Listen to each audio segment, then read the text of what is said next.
अतिलोभो न कर्तव्यो लोभव नेव परित्यजेत। अतिलोभ अभिभूतस्य चक्रम भ्रमति मस्तके। अतिलोभो न कर्तव्यो, मनुष्य को अत्यधिक लोभ नहीं करना चाहिए। लोभव नेव परित्यजेत, लेकिन जीवन यापन की इच्छा या लोभ को पूरी तरह से त्यागना भी नहीं चाहिए। अतिलोभ अभिभूतस्य, जो मनुष्य अत्यधिक लोभ के वश में हो जाता है, चक्रम भ्रमति मस्तके, उसके सिर पर विनाश का चक्र घूमने लगता है, अर्थात उसे सही गलत का होश नहीं रहता और उसका पतन निश्चित होता है। यह श्लोक हमें जीवन में संतुलन रखने की शिक्षा देता है। उचित और आवश्यक इच्छाएं प्रकृति के लिए जरूरी हैं, लेकिन जब वही इच्छाएं अति में बदल जाती है तो व्यक्ति का विवेक समाप्त हो जाता है और वह विनाश के रास्ते पर चल पड़ता है। यह सूक्ति पंचतंत्र के प्रसिद्ध ग्रंथ से ली गई है। अब हम कहानी की शुरुआत करते हैं, जिसका शीर्षक है लोभाविष्ट चक्रधर कथा। यह कथा पंडित विष्णु शर्मा द्वारा लिखित पंचतंत्र नामक पुस्तक के अंतिम तंत्र अपरीक्षित कारक से ली गई है, जिसके पात्र हैं 4 गरीब ब्राह्मण पुत्र और भैरवानंद नामक सिद्ध योगी। एक समय की बात है, 4 गरीब ब्राह्मण पुत्र धन कमाने की इच्छा से अपना घर छोड़कर यात्रा पर निकल पड़े। रास्ते में उनकी मुलाकात भैरवानंद नामक एक सिद्ध योगी से हुई। ब्राह्मणों ने योगी से धन प्राप्त का उपाय पूछा। योगी ने उन्हें 4 जादुई वर्ती देकर कहा, तुम चारों हिमालय की ओर यात्रा करो। जहाँ जिस ब्राह्मण की वर्ती नीचे गिर जाए वह वहीं खुदाई करे, वहाँ उसे धन मिलेगा और धन लेकर वापस लौट जाना।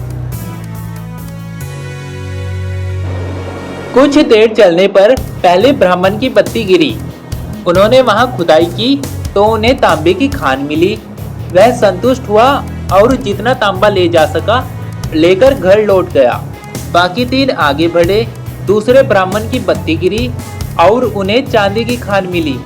वह भी खुश होकर अपना हिस्सा लिया और वापस चला गया। तीसरे ब्राह्मण की बत्ती गिरी और उन्हें सोने की खान मिली। वह बहुत प्रसन्न हुआ, लेकिन उसका मित्र चक्रधर, चौथा ब्राह्मण, लालची था। उसने सोचा कि जब तांबे, चांदी और सोने की खान मिली है तो आगे चलकर उसे हीरे जवाहरात की खान मिलेगी।